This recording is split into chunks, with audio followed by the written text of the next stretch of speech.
السلام علیکم tree class. کل ہم نے سبق حضرت عمر فاروق رضی اللہ تعالیٰ عنہ کے مشقی سوالات سوال نمبر 1 حل کیا. ہم نے سبق میں پڑھا کہ رسول اکرم صلی اللہ علیہ وآلہ وسلم نے یہ دعا فرمائی کہ اے اللہ عمر بن خطاب یا عمر بن حشام میں سے کسی ایک کو مسلمان کر کے اسلام کو قوت عطا فرما.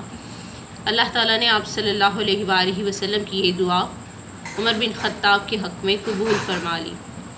حضرت عمر فاروق رضی اللہ تعالیٰ عنہ مسلمانوں کے دوسرے خلیفہ کہلائے.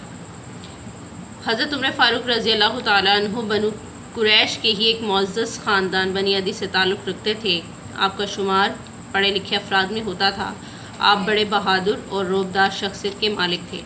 آپ رضی اللہ تعالیٰ عنہ نے نبوت کے 6 سال میں اسلام قبول کیا. حضرت عمر رضی اللہ تعالیٰ عنہ کے اسلام لانے سے حضور اکرم صلی اللہ علیہ وآلہ وسلم کو بہت خوشی ہوئی اور مسلمانوں کے حوصلے بہت بلند ہو گئے. حضرت عمر رضی اللہ تعالیٰ عنہ کا رہن سہن بالکل سادہ تھا. آپ رضی اللہ تعالیٰ عنہ کے کپڑوں میں کئی پیوند لگے ہوتے اور آپ رضی اللہ تعالیٰ عنہ اسی حالت میں غیر ملکی سفیروں سے ملتے اور فرماتے تھے کہ ہماری عزت کا سبب اسلام ہے، لباس نہیں. حضور اکرم صلی اللہ علیہ وآلہ وسلم نے فرمایا تھا قوم کا سردار قوم کا خادم ہوتا ہے، اور حضرت عمر رضی اللہ تعالیٰ عنہ نے اسے سچ کر دکھایا. آئیے سبق کو مد نظر رکھتے ہوئے بقیہ مشقی سوالات سوال نمبر 2 تا سوال نمبر 4 حل کرتے ہیں. سوال نمبر 2، درست جملے کے سامنے ٹک کا نشان اور غلط جملے کے سامنے کراس کا نشان لگائیے. نمبر 1، حضرت عمر فاروق رضی اللہ تعالیٰ عنہ کے والد کا نام خطاب تھا، درست. نمبر 2، حضرت عمر فاروق رضی اللہ تعالیٰ عنہ لکھے پڑھے نہیں تھے، غلط. ہم نے سبق میں پڑھا تھا کہ حضرت عمر فاروق رضی اللہ تعالیٰ عنہ کا شمار پڑھے لکھے افراد میں ہوتا تھا. نمبر 3، حضرت عمر رضی اللہ تعالیٰ عنہ رات کو مکے کا چکر لگایا کرتے تھے، غلط. وہ مدینے کا چکر لگایا کرتے تھے، اس لیے یہ جملہ غلط ہے.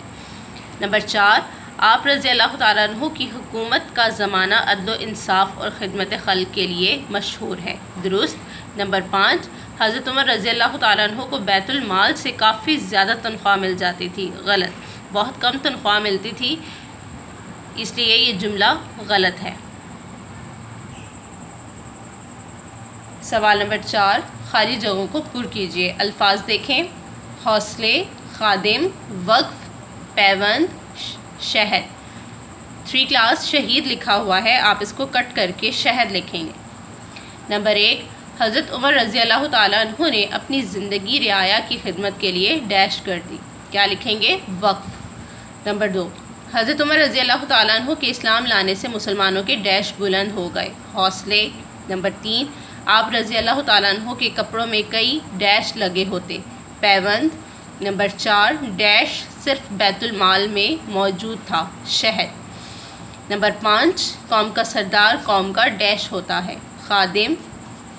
کیا آپ جانتے ہیں حضور صلی اللہ علیہ وآلہ وسلم کے وصال کے بعد حضرت ابو بکر صدیق رضی اللہ تعالیٰ عنہ خلافت کے منصب پر فائز ہوئے.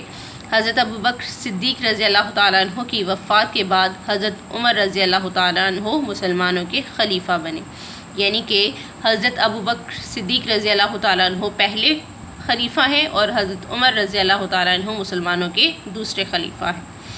سوال نمبر 4، مندرجہ ذیل الفاظ کو اپنے جملوں میں استعمال کیجیے. الفاظ دیکھیں کلاس، خلیفہ، دعا، رعایا، قیامت کے دن، ضرورت مند.